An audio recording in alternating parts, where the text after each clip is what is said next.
一个国家真正的危险从来不是经济下行，而是把下行的代价长期压在同一群人身上。很多人一谈到经济不好，第一反应只有4个字：周期波动。好像只要再忍一忍，再熬一熬，等下一轮风口来了，一切都会自动修复。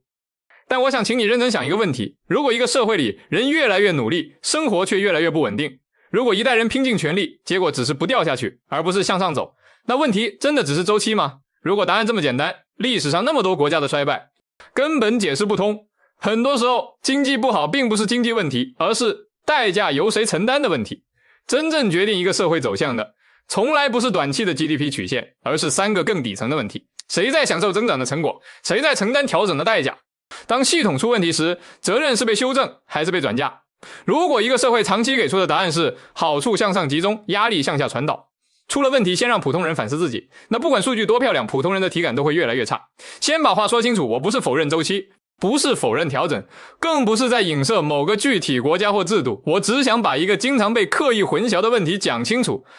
当问题出现时，代价到底是被系统吸收还是被个人吞下，这两者差别极大。你有没有发现一种非常熟悉的话术？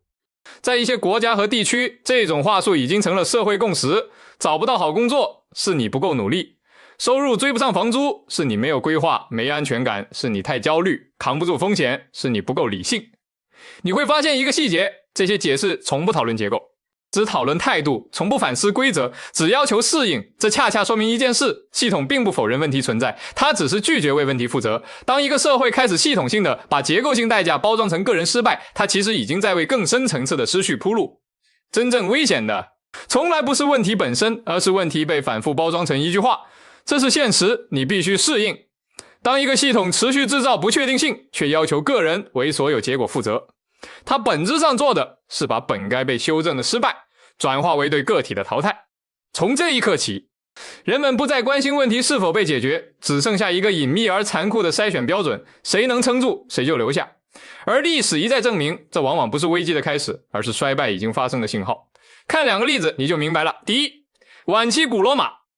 很多人以为罗马的衰败是因为财政枯竭，战争过多，但如果你翻史料会发现，在相当长一段时间里，罗马并不穷。真正的问题是财富结构彻底失衡，土地高度集中在少数贵族手中，自耕农破产，被迫进城，公民身份还在，但经济独立性消失，国家开支越来越依赖扩张和掠夺，于是形成一个致命结构：精英享受帝国红利，普通公民承担帝国成本。当扩张停滞，系统却没有回调机制，结果是什么？不是简单的经济下滑，而是社会基础被抽空，国家只能靠暴力和补贴维持表面稳定。罗马不是死于没钱，而是死于多数人不再相信这个系统是为他们服务的。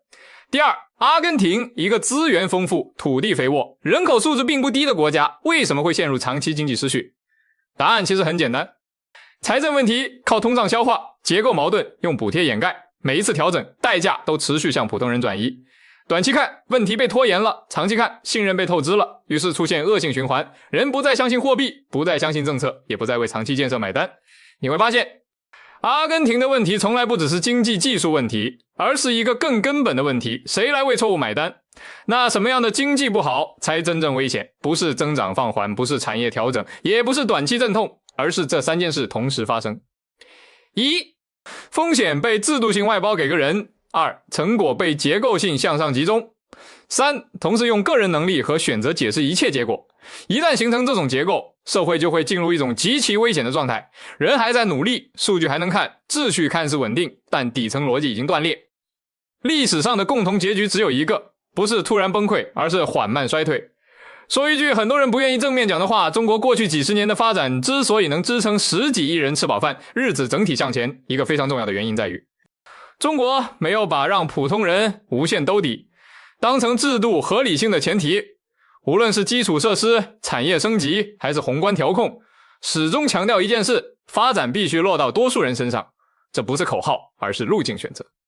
也正因为如此，中国始终对把系统性问题解释为个人失败保持高度警惕，这是许多国家在付出惨痛代价之后才意识到的原则。回到最初的问题，经济不好到底是不是经济问题？如果你只看曲线、看报表、看周期，那当然是。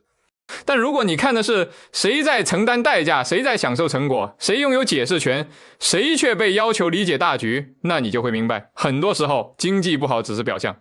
真正出问题的是责任结构。历史反复证明一件事，没有哪个社会是因为普通人太清醒而崩溃的，却有无数社会是因为长期要求普通人默默承担，最终走向失去。一个成熟的文明不怕讨论问题，一个有底气的制度不靠转移代价维持稳定。当发展成果能被多数人真实感知，